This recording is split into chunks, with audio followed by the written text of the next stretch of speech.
A lie is a bridge burned before it is ever crossed. A promise broken in the silent space between one language and another. In the hushed opulence of the restaurant's private Polaris suite, where deals were forged in whispers over plates of glistening sea bass, a betrayal was unfolding molecule by molecule. Lena felt it in the subtle shift of the air, a dissonance in the room's expensive, curated harmony. She moved between the tables with a practiced invisibility, a ghost in a crisp white shirt and black vest, her presence designed to be felt only as a seamless service. But she was not invisible. She was merely observing from a place no one thought to look. Her hands, steady as they refilled crystal water glasses, did not betray the tremor in her soul. She had been a ghost for 2 years, ever since the fire of her former life had been extinguished, leaving her in this grayscale existence. Tonight, however, colors were bleeding back in, sharp and dangerous. At the head of the long mahogany table sat Mr. Kwan, a man whose stillness was a form of power. His face was a mask of placid control, but his hands, resting beside a leather-bound folder, were tense, the knuckles white. He was a predator at rest. Opposite him, 2 Americans smiled with the easy confidence of men who believed they held the superior position. Between them, translating, was Julian. Polished, handsome, with a voice as smooth as the aged scotch in their glasses, Julian was the bridge between 2 worlds. And Lena, with a fluency in both languages that would have shocked every person in that room, knew the bridge was compromised. She heard the subtle twist, the slight softening of Mr. Kwan's unyielding terms, the insertion of a single, ambiguous adjective that changed a demand into a polite request. It was masterfully done, a poison administered in a single, elegant drop. Her heart began a low, heavy drum against her ribs. The clink of her wine key against a bottle was the only sound that betrayed her inner turmoil, a tiny metallic cry in the silent, gilded cage of the room. This was not her fight. This was not her world anymore. Her world was now one of polished silver and folded napkins, of memorizing specials and ensuring the salt cellars were full. But the ghost of her father whispered to her, a voice from the ruins of her past, speaking of integrity as the only foundation that could never be washed away. She saw his face, the disappointment not in her failure, but in the world's casual cruelty. She had promised herself she would remain unseen, but how could she watch a man be led off a cliff by a guide he trusted implicitly? The weight of her hidden knowledge was immense, a physical pressure building behind her eyes. She drew a quiet, steadying breath, the air thick with the scent of money and deceit. Something had to be done. The deception was not a single crack in the foundation.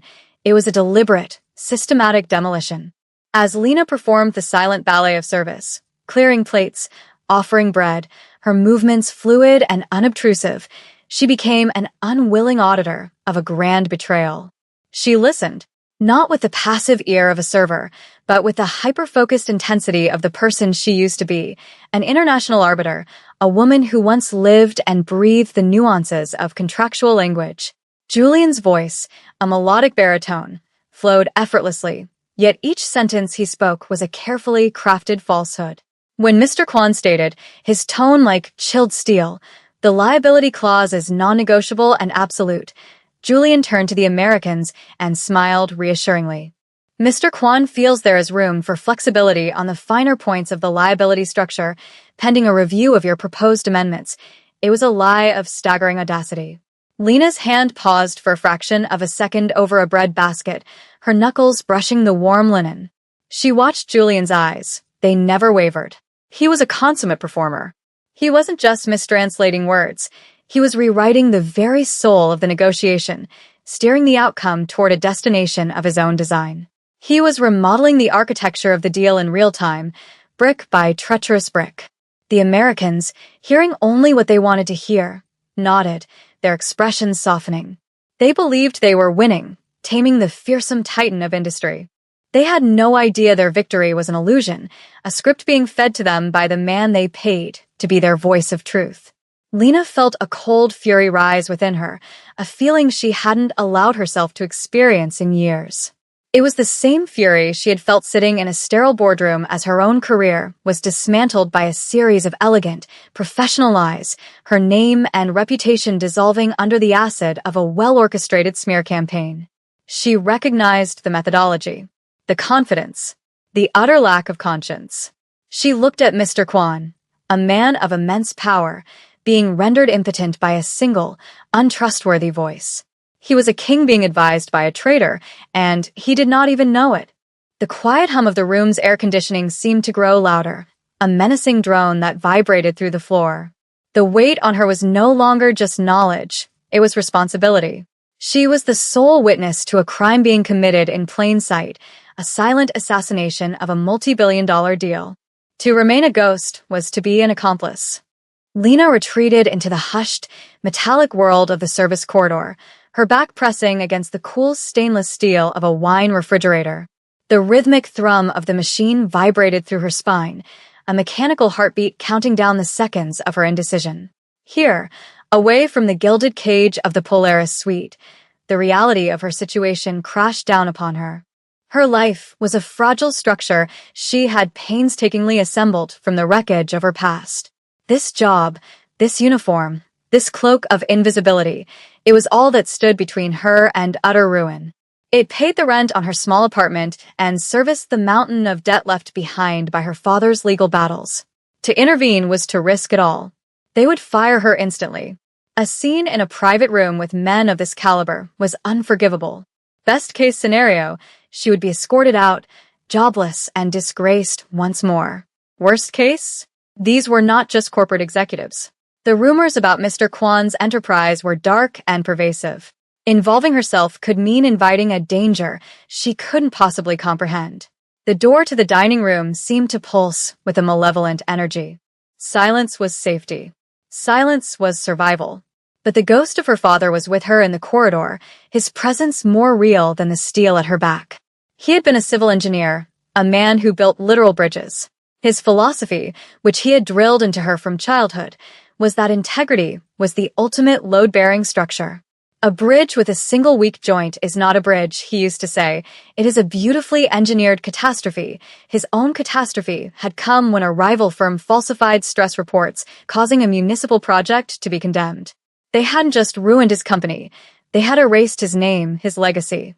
He had died 2 years later, a man hollowed out by a lie. Julian was that weak joint. He was the falsified report. And she, Lena, was the only inspector on site who knew it. Her reflection stared back at her from the polished steel door, a tired-looking woman in a server's uniform. But behind the eyes was the flicker of someone else, someone who once commanded boardrooms, who could dismantle a fallacious argument in 3 different languages before breakfast. Could she let that person die completely? To walk away now would be the final betrayal, not of Mr. Kwan, but of her father and of the person she was meant to be. The moral calculus was terrifyingly simple, her fragile safety versus a truth that needed to be spoken. Her hand went to the simple silver chain around her neck, a locket containing a tiny, folded piece of drafting paper from her father's old desk.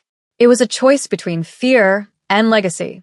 She closed her eyes, took one deep, shuddering breath, and made the decision. She would not be a ghost tonight. She would be a bridge. Her plan formed with the swift, cold clarity of a winter morning. There was only one way. It had to be direct, deniable, and delivered at a moment of maximum vulnerability. She selected the most expensive bottle of wine from the refrigerator, a 1982 Chateau Margaux, a vintage so rare it was spoken of in reverent tones. It was the perfect shield, a legitimate reason to approach the head of the table with the deference he would expect. Her heart hammered against her ribs, a frantic, trapped bird. Her palms were slick with sweat, but her hands, as she uncorked the bottle with a surgeon's precision, were rock steady. This was muscle memory from a different life, the performance of absolute competence under pressure. She walked back into the Polaris suite. The air was thick with false cordiality. Julian was in the middle of another translation, his voice a silken thread weaving a tapestry of lies. Lena moved toward the head of the table, her steps measured and silent on the plush carpet. All eyes were on the negotiator, but she felt Mr. Kwan's peripheral gaze register her approach with the bottle. This was it. The point of no return. She stopped at his left shoulder, her body angled to shield her mouth from the view of anyone else at the table. She leaned in, the bottle poised over his glass, adopting the posture of an attentive sommelier. "A truly exceptional vintage, sir," she murmured in perfect, formal English, loud enough for the others to hear. Then, as she tilted the bottle and the deep ruby liquid began to flow, she lowered her voice to a whisper that was barely a breath, switching to his native tongue, the words precise and unaccented. "Your translator is lying." She held his gaze for a single, searing second. His eyes, which had been placid and observant, sharpened instantly, the pupils contracting like a camera lens focusing in sudden, brilliant light. There was no shock, no confusion. There was only a flash of cold, terrifying comprehension. He understood. She saw it. She straightened up, placing the bottle on the table with a soft, deliberate click. The sound seemed to cannon through the silent room. She gave a slight, formal bow and retreated, her back tingling, every nerve ending screaming. She did not look back. As she reached the service door, she could feel the entire gravitational field of the room shift and pivot, collapsing around the two small, explosive words she had just delivered. She had lit the fuse. Now, all she could do was wait for the detonation, hoping she would not be caught in the blast. The door swung shut behind her, and she finally allowed herself to lean against the wall, her legs trembling. The silence that followed from the other side was the most frightening sound she had ever heard. The silence from the Polaris suite stretched for an agonizing minute.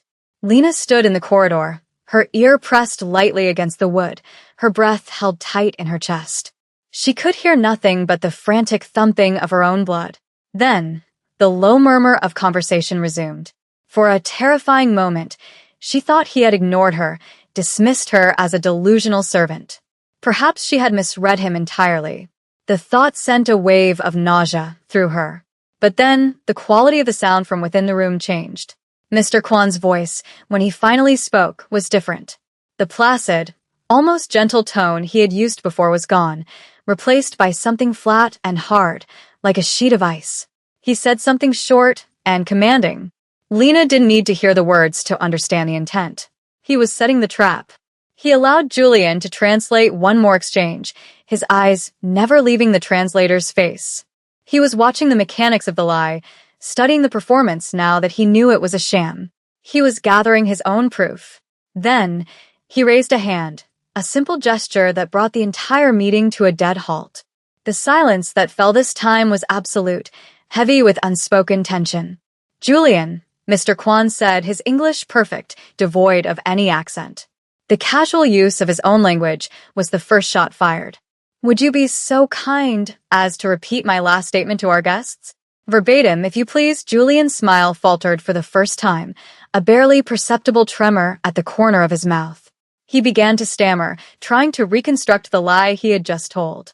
But Mr. Kwan did not wait for his answer. He turned his gaze directly to the two American executives, his eyes holding a chillingly calm fire. And then, in their own language, with a fluency that was both eloquent and disarming, he spoke. "Gentlemen, it appears there has been a significant misunderstanding, one I feel compelled to correct personally." The color drained from Julian's face.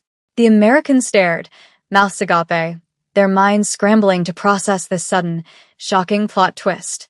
The man they thought they were outmaneuvering, the foreign monolith they assumed needed a bridge to their world, had been standing on their side of the river the entire time, listening to every word. Mr. Kwan proceeded to calmly, methodically deconstruct every lie Julian had told over the past hour, laying the truth bare on the polished mahogany table.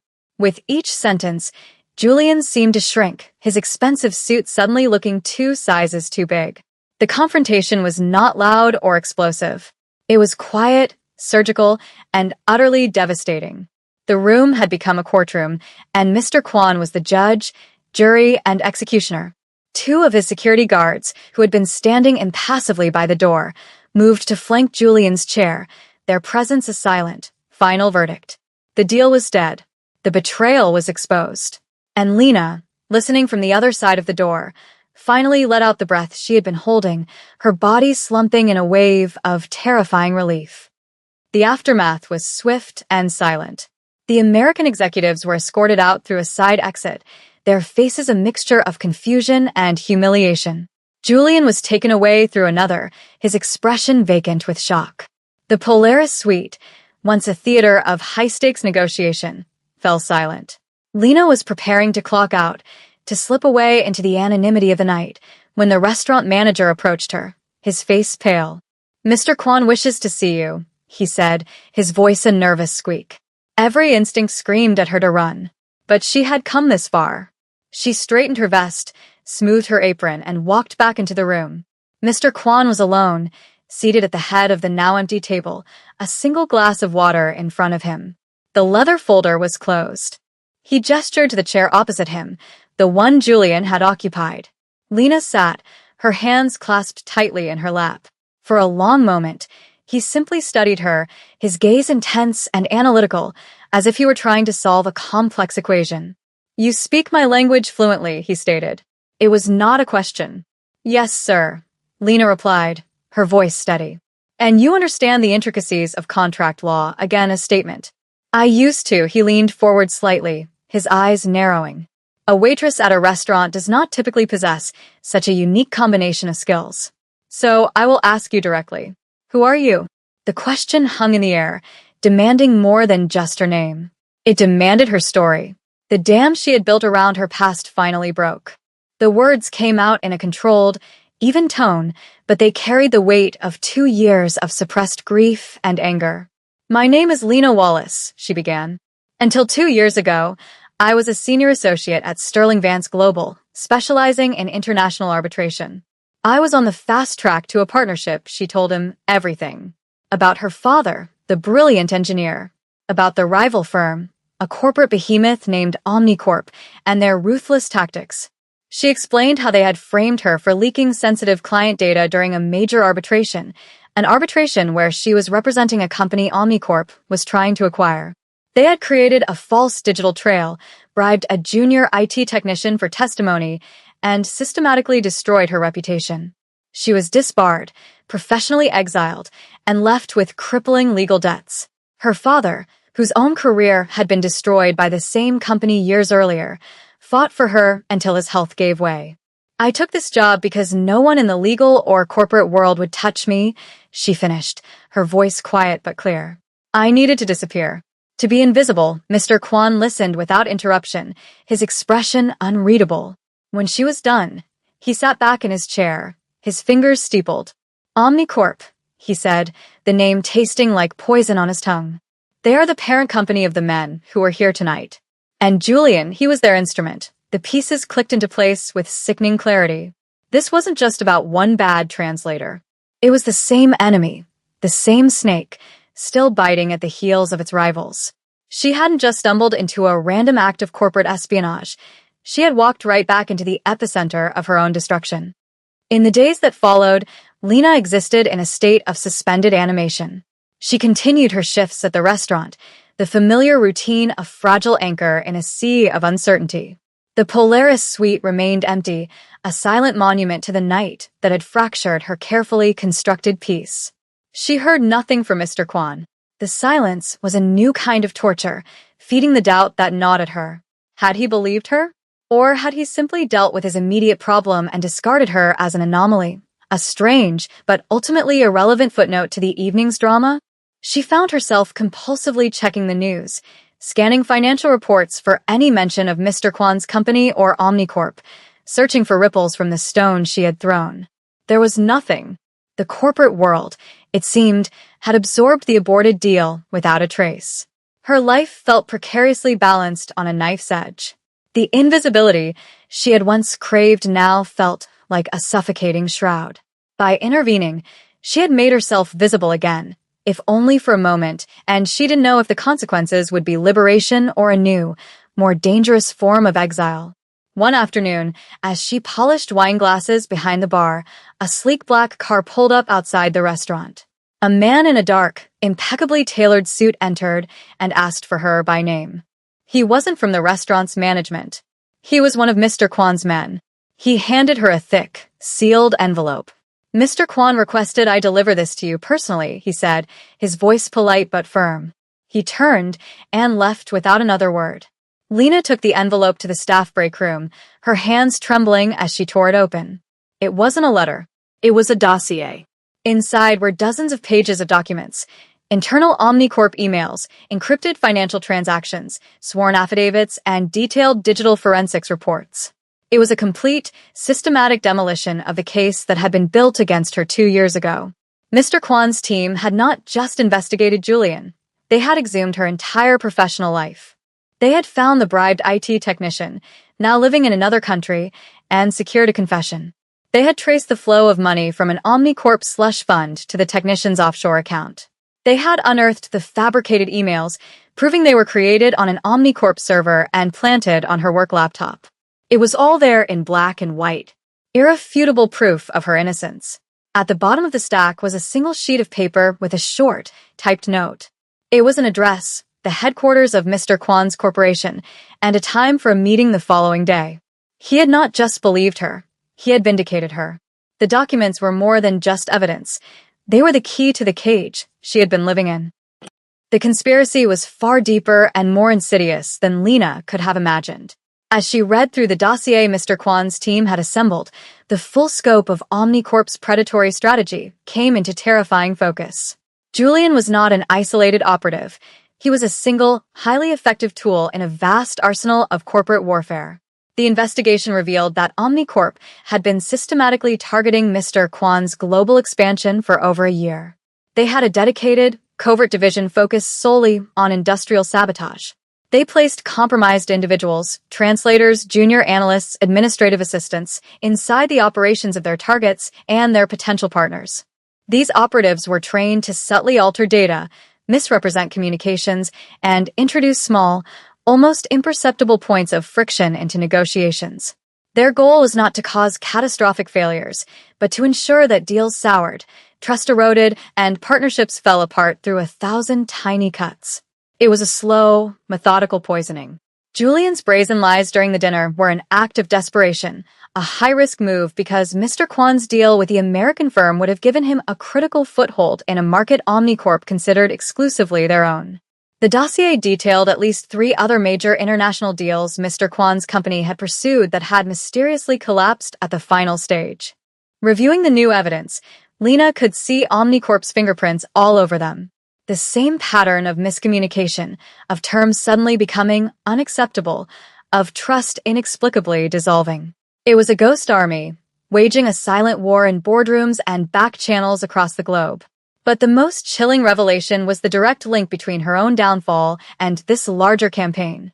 The executive at Omnicorp, who had overseen the sabotage of her father's company and later orchestrated the frame-up that ended her career, was the same man in charge of the division targeting Mr. Kwan. His name was Marcus Thorne.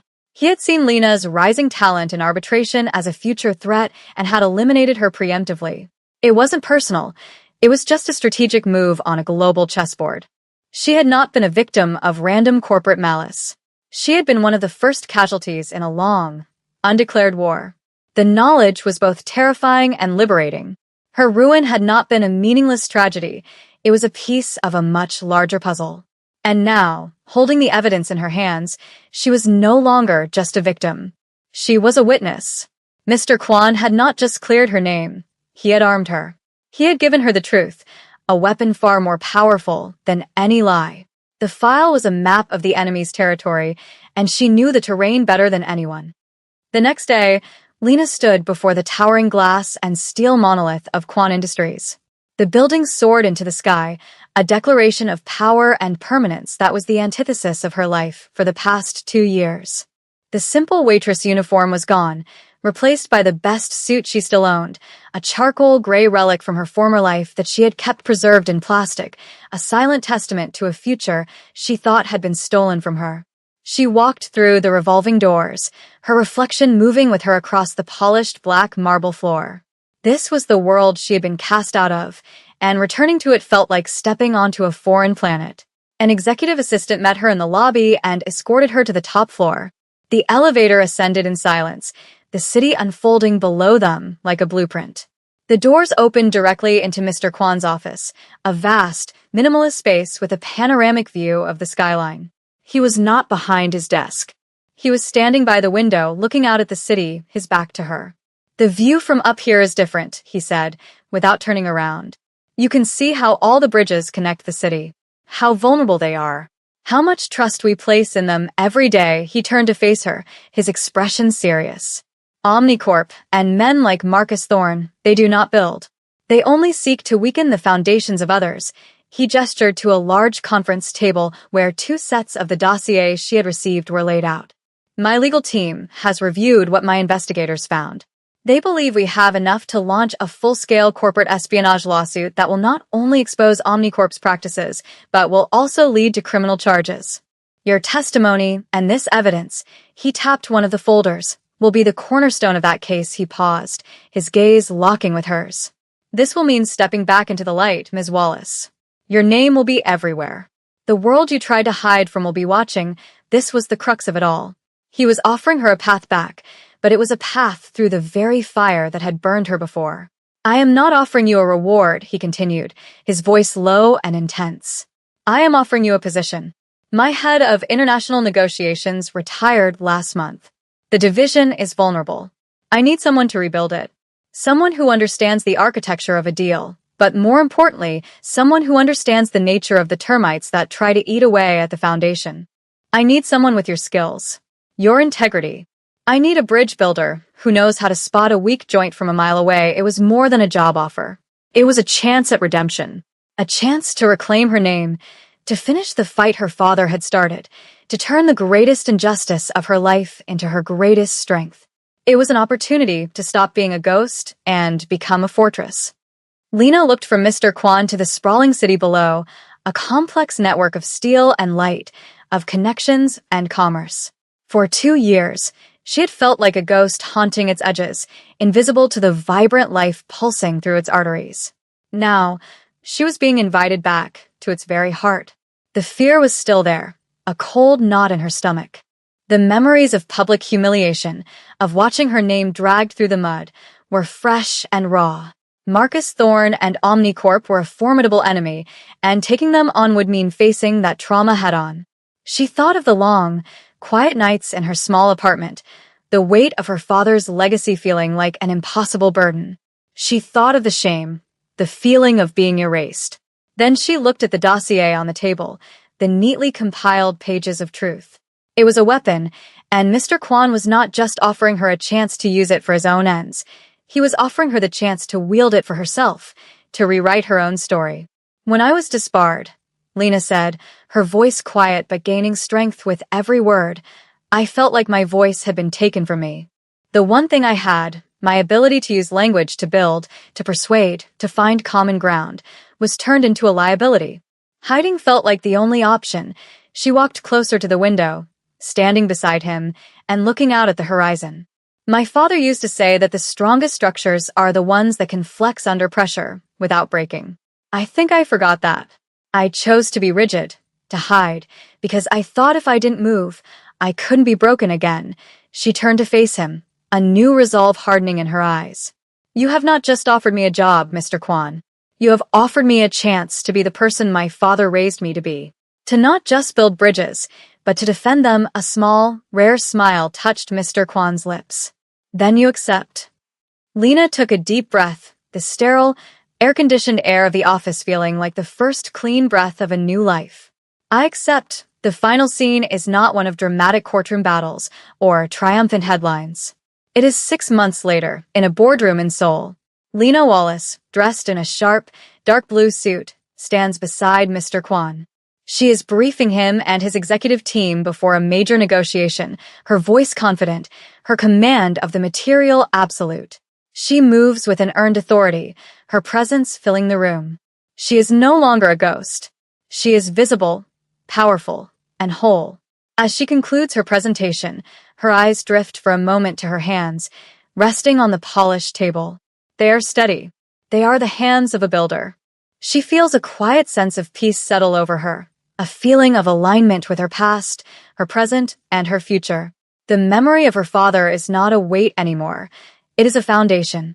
She had honored his legacy not by hiding from the world that broke him, but by re-engaging with it on her own terms, armed with the integrity he had instilled in her. She had crossed her own bridge, from ruin to redemption, and in doing so, had discovered that the strongest structures are not made of steel or concrete, but of courage. You must understand that your greatest strength is not the absence of fear, but the decision to build in spite of it.